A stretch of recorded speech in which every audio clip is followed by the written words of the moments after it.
North Korea's foreign ministry said in a statement published on state media that if the U.S. does rig up the illegal and unlawful resolution, it would respond in kind.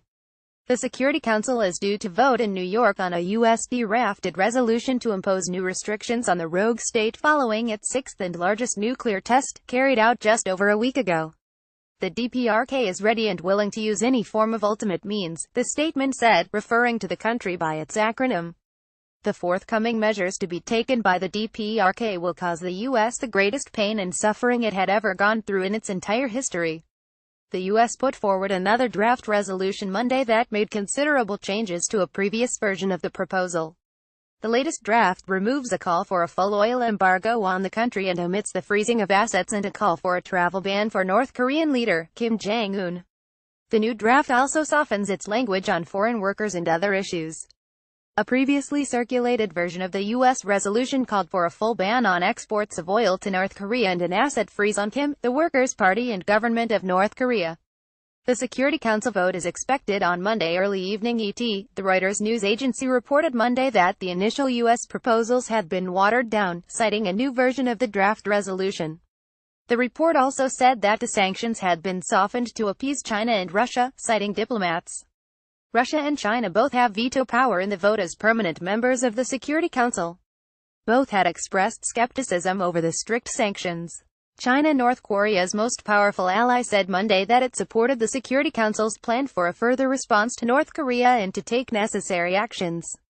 We hope UNSC members will come to a consensus through full consultations and will send out the voice of unity and solidarity, Chinese Foreign Ministry spokesperson Zhang Shuang said at regular press conference Monday.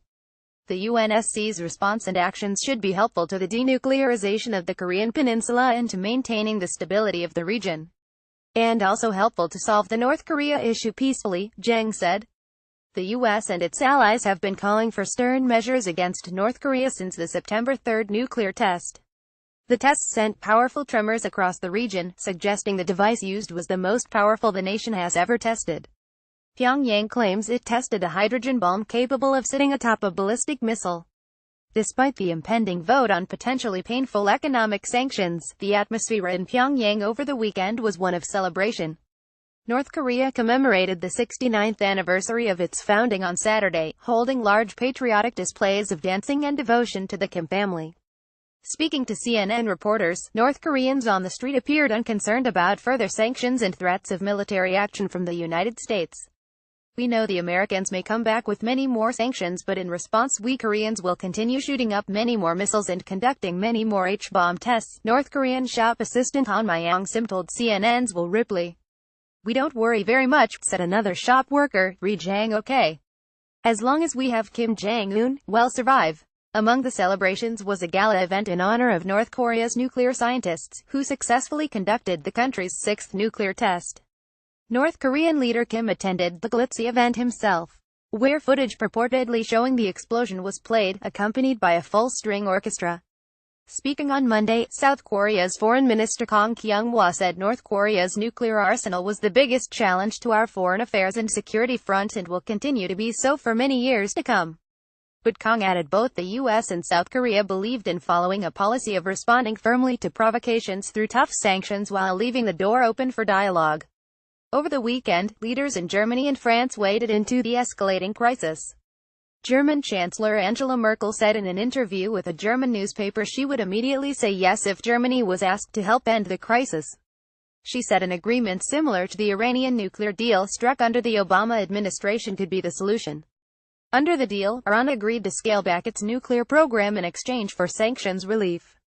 I could imagine such a format being used to end the North Korea conflict. Europe and especially Germany should be prepared to play a very active part in that, Merkel told Frankfurter Allgemeine Zeitung in an interview published Sunday. French President Emmanuel Macron spoke on the phone with U.S. President Donald Trump and Japanese Prime Minister Shinzo Abe on Saturday to discuss the possibility of new sanctions.